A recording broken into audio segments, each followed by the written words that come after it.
นเขาเองค่ะนี่แบบนี้ก็นี่แบบนี้ประเด็นมั้งนี่นิ้วเขาแบบมันสั่นโทษก็สั่นนิ้วเขาดีประมาณโค้งๆมันมั้งตายบานนิ้วยังหวงพวกเอง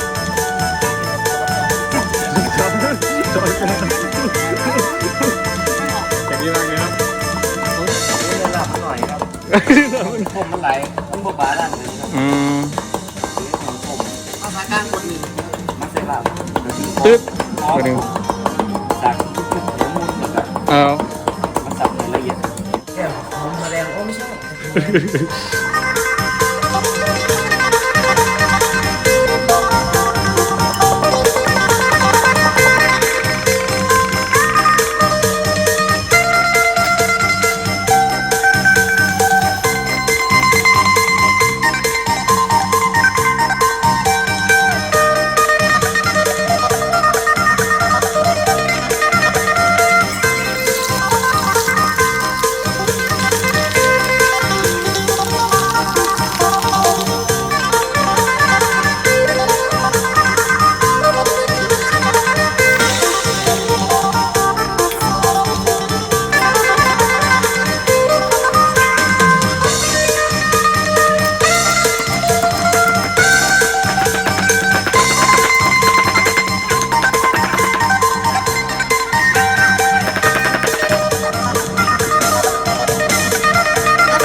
เลือกมีจัดเดือดด้วย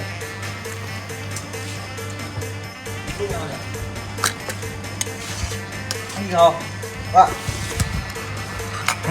นี่เขาแกนี่เขากัน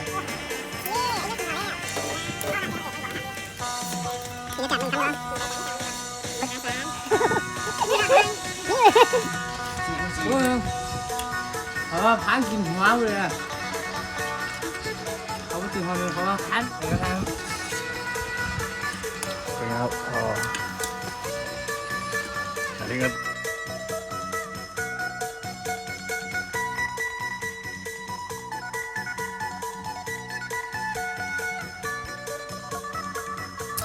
โอ้ยกมา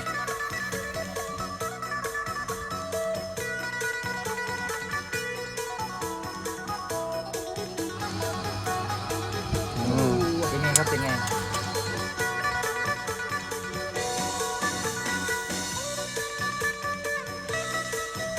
จริงผมเสียบอกพี่นอกมึงเนี่ยเป็นไงบ้างโอ้ยนะครับกูโดนกินได้ทั้งโคตร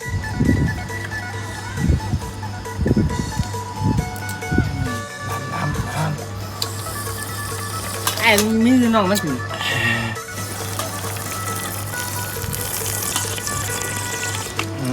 ผม มึงเสียงหลังไรบ่มึงถามไปก่อนมึงเสียงมาผมเบิ่งไรพวกเบิ่งไรอ่ะ ผมได้ตอนอิ่มครับผมแซ่บมหาศาล เนี่ยจริงครับ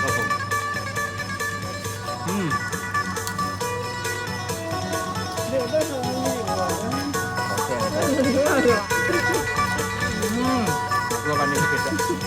เฮ้ยกูต้องแยกเที่ยว2 เม็ดพวกนี้น่ะ รวมหมักอย่างเลยแล้วก็ จากมือเจ้าของนี้ไม่ต้องเป็นแค่นี้แล้วละ ก็นะ เก่งจ้ามากอธิบายว่าเจ้าของเก่งเหมือนนี่น่ะ ติดยังไงเนี่ยติดตัว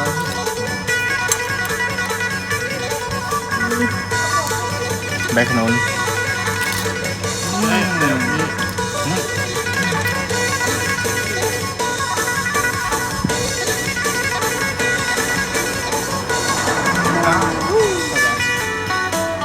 ทำนะครับอีกคำนึง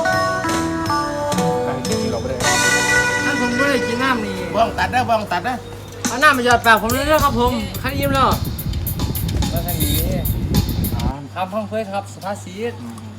มาสั่นว่ามาสร้างว่าเถอะเนาะ เอาละ มันอาจจะอมน้ำนะครับ